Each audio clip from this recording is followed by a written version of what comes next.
Hi, welcome back to Broken and Brilliant. I'm Carrie O'Toole with Carrie O'Toole Ministries, and I'm joined today by Michele Cushatt. Welcome, Michele. Hey there, Carrie. Good to be here. Thank you so much for coming. You know, we have been talking about doing this for quite some time. And it's interesting because we know a lot of the same people, but had never met until just a month or so ago. We were up in the mountains here in Colorado for a SCORE conference, which is for speakers. And that's where we got to sit and chat for a little bit. And that's when this really kind of came to fruition. You've been very patient, waiting for me to be able to do this. So thank you for that. And we'll talk about why in just a little bit. But tell everybody a little bit about who you are and what you do outside of all these extraneous circumstances that have happened in your life. Well, so I always find that question funny because who I am, I'm like, well, I could kind of like to read. That's all I really, and I have kids and a husband. That's usually all I think about. But I'm guessing you want more professional, right? I want whatever. Okay, all of it, right? I'm an author, a speaker. I've been writing and speaking for probably about 8 years or so, but especially the last 4 years, I've been doing quite a bit. I'm a mom of 6 kids, ages 23 down to 8, twin 8-year-olds. I have a husband, Troy, who's older than that, older than 23. Wonderful man. Good thing. And he puts up with me, and I am not easy to live with. So that is great news that I have such a great husband. And that's kind of about it as far as the generic professional, personal life things. Well, I think it's so interesting that you're talking about how it's really just been the last 8 years and really more so the last 3. And yet in your personal story, the last 3 have probably been some of the most challenging. Oh, you've had other challenges too, but no doubt. Can you share? You know, we were talking just a little bit when we met. Most of the time when you speak, you talk about, because this is what's been happening recently, you've had some bouts with cancer. Yes, and we are going to talk about that. But then some of the other parts of your story, and it's just because of time and all of that, kind of get thrown in as an afterthought, like, oh, and by the way, you're also dealing with this and this and this. And just because of my audience and some of my story, I thought maybe we could flip it and let's talk about the issue of parenting for a little bit, and then maybe we'll throw in. I love that. Oh, by the way, you happen to have just been going through 3 rounds of cancer as well. Yes. So, can you share a little bit about your parenting journey? Okay, my parenting journey. Well, and I'm going to give the very brief Cliff Notes version. So it's going to sound like I'm just done. We don't have time to really unpack it. But I got married early in my early 20s. And what I can only really describe as a very complicated, volatile marriage due to some addiction that was going on at the same time. We had 1 child in that marriage. And then when that child, my son Jacob, was about 1.5 years old, right around now, actually it was Christmas time, I watched my husband drive away and I became a single mom. So I ended up going through a divorce in my 20s and then embarked into this whole single motherhood journey for a couple of years, which is that could be a whole interview in and of itself. And then again, I'm moving through this quickly, but then I met my husband at church, my current husband at church, and he had gone through an unwanted divorce, as had I. And so we decided to do this wonderful thing called remarriage and blended family, right? The Brady Bunch. It's which all is going to be perfect. A whole podcast. Could be a whole nother interview. And so he had 2 boys. I had 1 boy. We joined our families together and went through this whole adventure of trying to blend families together. We'll just leave that at that. And it was probably not all smooth sailing. Oh, no. Again, there's so much we could talk about. Marriage and parenting is hard enough on its own, but then when you add the added dynamics of divorce and brokenness and loss and ex-spouses and extended family and all of those things, role confusion, all of that, it just makes it extremely complicated. Right. So we navigated that and worked very, very, very hard to parent and develop a new marriage within that context. And getting over some significant humps by the time our boys were graduating from high school. Right. And we had just, our oldest two had graduated from high school. Our youngest was getting ready to drive. We were on the verge of empty nest. And honestly, looking at it like it was the promised land, because hello, after teenagers and blended family and everything, we were so ready to have empty nests. And 8 weeks to the day after our second son graduated from high school, we got a phone call from someone who knew of a mom who had 3 kids, twin 4-year-olds and a 5-year-old. And she could no longer care for them due to addiction in her life. And so we were asked, will you take them? And, my first inclination is no. Duh. No, I'm not going to do that. I've parented 3 boys through blended family. I'm tired. I'm adolescent. I'm not a spring chicken anymore. I'm exhausted. To think about, it's like getting to the end of a marathon and somebody saying, hey, why don't you go back and run that whole 26 miles again? Yeah. And everything in me was like, no way. And yet at the same time, our experiences, my husband and I, our experiences with a complicated family and with a life that doesn't always go according to plan, gave us a unique compassion for 3 kids who also knew what it was like to be in the family that you didn't expect or plan for. Right. And within 24 hours, we just knew we couldn't say no.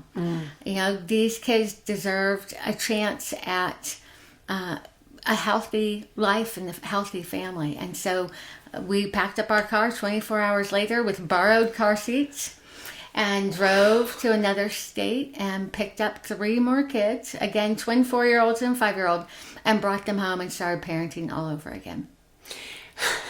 There you go. That's my nice and tidy. Let's wrap that up. Version of parenting. How's that?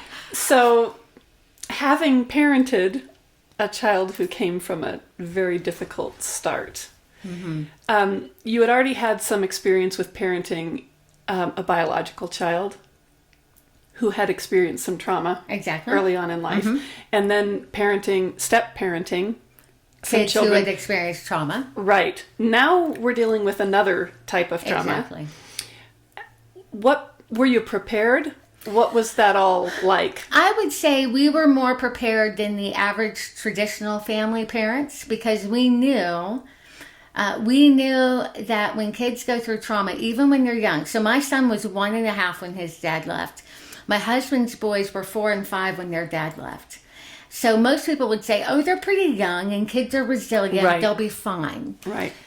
Yet we knew, even with having, pretty healthy family environment, we have no drugs and alcohol or any other outside addictive issues in our family, our boys still had their struggles based on that loss and trauma.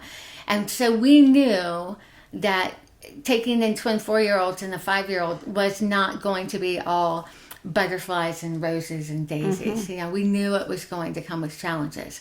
However, that said, nothing can really prepare you for the complication that comes with any child who has gone through unwanted, undeserved trauma. Any kind of trauma. It's profound. And I think people really, truly do not understand this. I think that people look at you, I'm imagining, partly because I've lived it, but yes. I'm imagining that people look at you and think, oh, you're such a saint and how wonderful that you do this. Which I laugh because I'm like, oh no. I have seen my non-sainthood many, many times over the last few years. Right, absolutely. And so, and a lot of times they think, just this is what we were told as well. Just get them into the home, everything will be fine. Just bring them love them all the time. They just need to be loved back into wholeness. That's all. Yes, absolutely. And has that been the case? No. I mean, there's an element of truth that you can find some wholeness or healing in relationship. It's wounds often come in relationships, and wounds that come in relationship are healed in relationship, right? Right. We know that to some extent.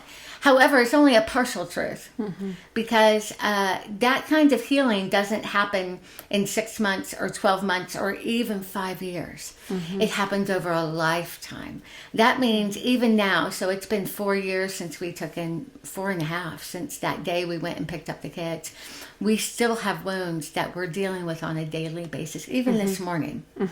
Can you describe what some of those are for people who really, truly just don't understand? Well, there's so many. I can give you so many examples. Early on, when you have 4 and 5 year olds, we noticed it by things like an inability to care for their belongings. They were very hard on everything. That means everything they touched ended up broken. That means at 5 years old, they were using markers all over my dining room walls. They were breaking the blinds in their bedroom. Everything they touch ends up broken. They can't help but pick apart at things. So when you would let them read a book, they would tear the binding off of every book that they read. Not just one, every book on the bookshelf. And sometimes parents will say, well, all kids do that. Exactly. But there's a difference. I have parented before. I know what all kids do. This is different. You take the normal things that kids do, like, cutting their hair and coloring on the walls and tearing apart books. And then you have to magnify it by 100 times. Yeah, it's like it's on steroids. Yes. It's just, it's not just here and there. It's 24 hours a day. Consistently. And that was just the minor stuff. Then you have things like an intolerance to certain kinds of clothes or socks or shoes. If the pant leg touches one of my boys' ankle the wrong way, it sends him just off the charts in a rage. If the socks aren't right, it can trigger all kinds of rages and meltdowns. So a hypersensitivity to different kinds of stimulation or kind of touch or things like that. And then you have things like the food issues. My kids did not have consistent food for the majority of their early years. So we had all kinds of food hoarding. We had, they would eat their food without chewing, just swallow it whole. So we had choking issues. They would eat the food as if it was going to crawl off their plate at any moment in time because they were so afraid that they might not get more. We are 4.5 years in, that still happens. We have to, at almost every meal, remind at least one or two of them to slow down and to taste their food and enjoy it because they have this almost compulsive need to eat super fast because they're afraid it's going to go away. There's also a lack of boundaries. So, for example, one Sunday morning at church, the Sunday school teachers were handing out apples and oranges and bananas as a snack. And so each kid was taking one or the other. My son took 5 bananas and ate 5 giant bananas in the span of about 10 minutes because nobody would tell him you've had enough. And he can't tell himself that. So he had 5 bananas that he ate in class and brought another one home and felt physically sick because he can't stop. So those kind of issues. And then you have the more emotional challenges like an inability to deal with disappointment or any kind of injustice. So if one of my kids in particular, if he feels like somebody took his pencil off of his desk at school, even though it may have just fallen, if he feels like somebody took it, he cannot let go of that. And it can become a 2 or 3 hour ordeal where he cannot recover from that disappointment. Right. So those are just, that's off the top of my head. Those are just a handful of examples. I didn't ask you to prepare for this. It's not like, okay, let me think up and make sure I have. These are things, they're so right there because they could happen today. They did happen today. They could happen yesterday. And I will preface this by saying, or I will add this note, we've seen great progress in these things over the last 4.5 years, but that doesn't mean it's not an issue anymore. It may not happen every single day, but this happens every week. These kind of things happen every week. A week doesn't go by where something doesn't happen to trigger this. How do you deal with this? Well, on the good days or the bad days? Both. On the bad days, you're a human being. I am. Well, it's exhausting. I mean, it is absolutely exhausting. Again, this is not my husband and I's first rodeo. We've parented for a long time. We have a lot of experience. And as we all know, as we parent, we tend to become a little bit more laid back, right? We're so hyper vigilant with our firstborn, and we get a little more easygoing as we go. And so here you have two parents who are pretty well seasoned in parenting, and for the most part can let things go a whole lot more than we did in the past. And yet this is at a level of intensity that hits all of our triggers and wears us out on a consistent basis. And so I'm sitting there thinking, if Troy and I, being, my husband's going to be 50 at his next birthday, I'm 44.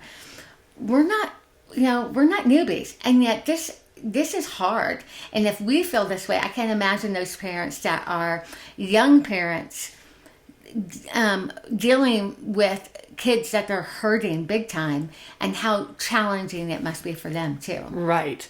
And like you're saying, a lot of parents want to kind of slack off a little bit as you go.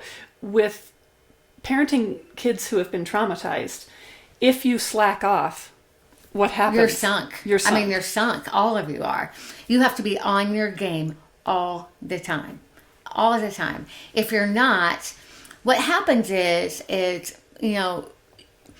kids that come from trauma have a very high need to control their environment because nobody was looking out for them. Nobody was protecting them, or in their minds, they had nobody that was looking out for their interests or keeping them safe. So they have this hypervigilance to control their environment at all the time.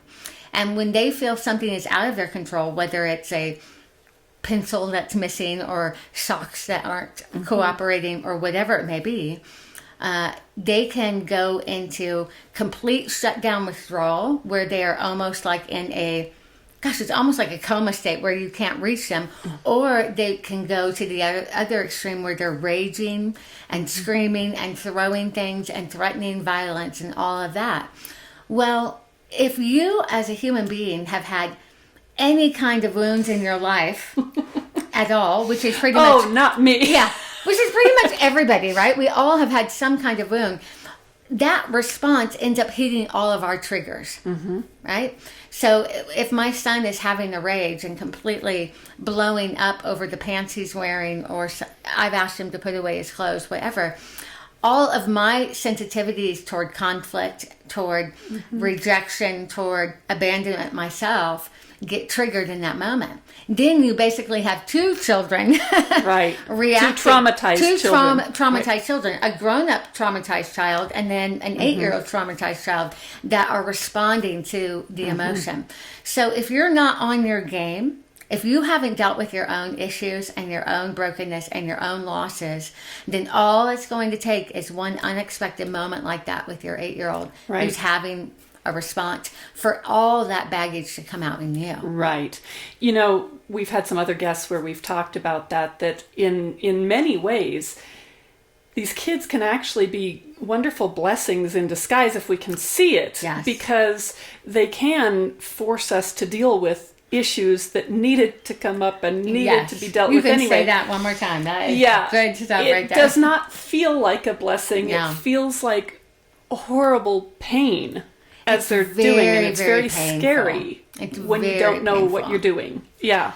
It hits all of those tender places. And the one thing I have found too, that kids from trauma are kids who have been traumatized. Almost, it's like they have a radar on all the time. They can see your tender points. They will poke at them. They will take a bat and hit at them. I mean, it's not gentle. I mean, all the things that are the things that I'm most sensitive to are the things that my children, in their moments of dysregulation, have completely attacked and come at. And it's painful. It's very painful. What do you do with that? Well, as I said, in the not good moments, I become a child, I become angry and I feel rejected and abandoned, and my tears come and I react and respond. In my more mature mother moments, I can see beyond the behavior to see the hurt behind it that's causing it. Just like there's hurt behind my reaction too, right? And so it's taken me a long time, but I am learning how to see the bad behavior as not just bad behavior in my child, but as a wound that has not been healed and has not been processed. You know, this is a child. This is an 8-year-old who in many ways is kind of trapped in a 4 or 5-year-old's body, right? Trapped in that emotional 4 or 5-year-old's place. And they haven't had any means to deal with horrible pain. No, because they really didn't even have developed language yet when all of this was going on. So how do you talk about something when you don't have the skills to talk? In fact, they have even brought up in the last 2 weeks, they remember some very traumatic incidences that happened when they were 3 and 4, and they were finally able to give voice to them and describe them. After 4.5, 5 years. Yes. Yeah. And it's amazing to me that they can recollect pieces of that, but it's taken a long time for them to give voice to it. And they still don't even feel like they have permission to feel upset about that, because that was a parent, right, that had caused some of this trauma. And so it's a very complicated thing for an 8-year-old. Think about the wounds that you have and I have, and how complicated is it for us to deal with these things, and we're grown adults and we have language. And think of how many years we've put off dealing with our own wounds and pain, and here we are adults and we've put it off because it's so complicated we don't know how to deal with it. Now imagine that in the body of an 8-year-old. Of course they don't know how to deal with it. Right. Of course they don't know how to process it. So the only response, or the only tool that they really have in their arsenal, is to rage and blow up or Well, in many ways, if you think about a newborn, you know, they don't say, "Hey, mommy, I'm hungry." They cry. just cry. They scream That's and cry. all. That's the only tool they have to do it. So, And it's very much the case with kids from trauma. Even if they're 8, they're very much like a baby or a toddler, because they don't have the tools to be able to know how to process that it. part got broken and it never really got repaired. So that's what you're trying to do now is repair some of the damage that happened early so that they can start to move forward rather than just being stuck in this continual state. The challenge is we do the hard work of trying to make that repair, but when it comes to kids from trauma, it's not always forward progress. It's you take a couple little tiny steps forward over about 3 or 6 months, and then you take a couple steps back, and then maybe a couple tiny steps forward, and then a couple steps back. So it can become very defeating and discouraging because it looks like you're not making progress. Right.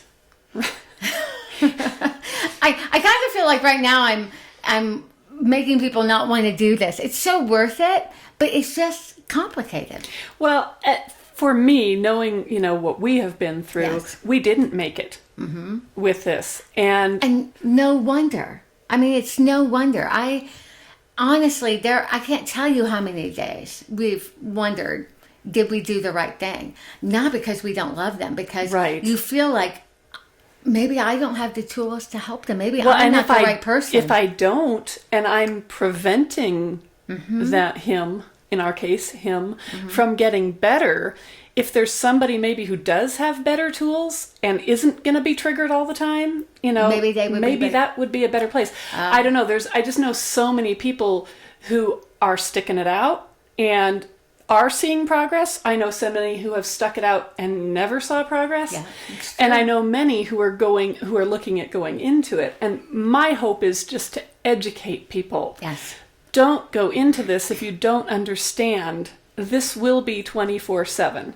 If you're up for it and you have the support, please do it, you know. But if you're not, don't go in thinking, I'm going to save this child, because that child may end up taking you down, and then that's not saving them or you. Exactly. And I've talked many times about this, but I honestly believe my role is not as savior. There is only one savior. There is only one person that can truly bring healing to the wounds that are beyond my reach. My job is to provide an environment of safety and give my child the very best possibility of discovering that healing and peace with the Savior. Right. But my job is not Savior. So once I took that off the table, that actually changed the dynamic of our relationship significantly. I don't take it as personal when I don't see as much progress, because I'm not the Savior here. Right. My job is just to love. Ultimately, with this child, when my 3 kids become adults, it's going to be up to them to make those choices, just like it's up to me for myself. So I'm going to provide as much of a healthy, safe environment to give them the best shot of that. But ultimately, they're going to have to work that out with the God who created them and the only one that can heal them. Right, right. And I just think there's a lot of people who don't really understand that. And I'm not sure I understood it at the beginning. You know, we all go in thinking, oh, wouldn't that be a nice thought to be able to go in and rescue a child who hasn't had an opportunity. And that's a wonderful thought. It is a wonderful thought. It doesn't pan out that way. And probably the best lesson for my husband and I is the fact that we had gone through this step family, blended family dynamic where there's only so much you can do. I can't reverse the loss that my kids went through when their parents got divorced. I can't reverse that. I can't change that.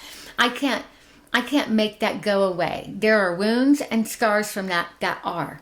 It is what it is. I can't do anything about that. And some of that they're going to have to wrestle through on their own. But I can provide love and safety here and give the best possible environment, but I can't fix it all. Right. And so that piece with our blended family, I never would have thought that would be a blessing. It ended up being really one of the best things for setting this up for this other... It was training ground. Yeah, very much so. Different circumstances, but very similar in how it kind of... how you handle it.